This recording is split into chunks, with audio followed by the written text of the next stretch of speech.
On passe à une autre échelle, l'échelle à nouveau du paysage. Et donc là, en fait, on est dans un triangle qui s'appelle le triangle Serras, sur l'autoroute A75, voilà.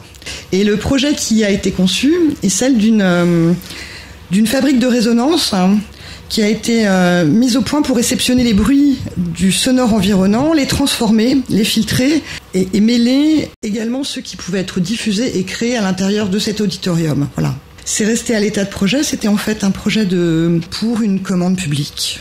C'est à la fois un belvédère à plusieurs niveaux. C'est à la fois un lieu où l'on peut effectivement vivre de jour comme de nuit, avec un plateau scénique et une multitude de possibilités d'appropriation du site.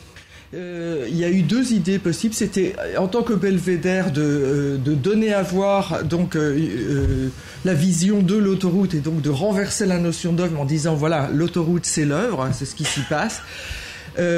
Ensuite au plan sonore de dire la plupart du temps les bruits autoroutiers sont considérés comme des nuisances.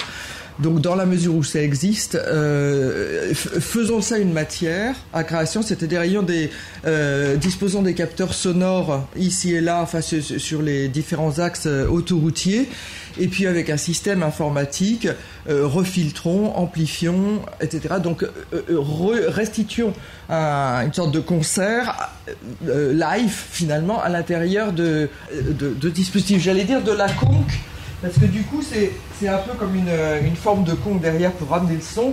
Et d'autre part, le principe, c'est que ces plaques d'acier Corten, en fait, elles sont munies de moteurs sonores. Elles font enceinte. Avec ce dispositif de passerelle, c'était aussi donc accueillir des compositeurs de musique, des fanfares locales, aussi bien en plan chorégraphique que arriver en fait à considérer ces émanations sonores, source de musique à transformer, quoi. Et puis une autre chose aussi, c'est que les plaques d'acier Corten on le voit pas là, mais elles sont inclinées, c'est-à-dire qu'on anticipe en fait déjà, ce qui me paraît assez important, on anticipe la dégradation de ce dispositif. La rouille continue à rouiller, les plaques, on a l'impression que ça s'enfonce, et puis toute la végétation va pousser à l'intérieur des lattes de bois, à l'intérieur du dispositif.